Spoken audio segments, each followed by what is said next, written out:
বড় আশা নিয়ে টাইগাররা দেশ ছেড়েছে চ্যাম্পিয়ন্স ট্রফির উদ্দেশ্যে, কিন্তু প্রথম ম্যাচেই এভাবেই ব্যর্থতার পাড়ি জমাবে বাংলাদেশ।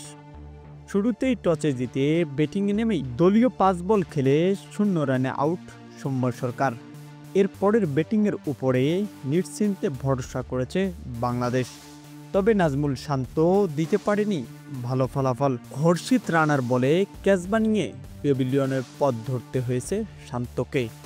মুশফিকুর রহিম তো প্রথম বলেই ডাক আউটে ফিরে যান।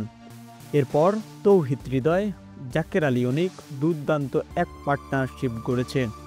আর এটাই ছিল বাংলাদেশ দলের জন্য আজকের বড় পাওয়া। কেননা যেভাবেই প্রথম উইকেট বিলিয়ে দিয়েছে বাংলাদেশ, তাতেই 25 ওভারেই অল আউট হতেন বাংলাদেশ দল। জাকের আলী অনিক 68 রানে আউট হলে তৌহিদ হৃদয় শেষ পর্যন্ত সেঞ্চুরি তুলেছে। দুইজনের ঝড়ো ব্যাটিংয়ের দলকে এনে দিয়েছে ভারতের বিপক্ষে 228 রানের সংগ্রহটা।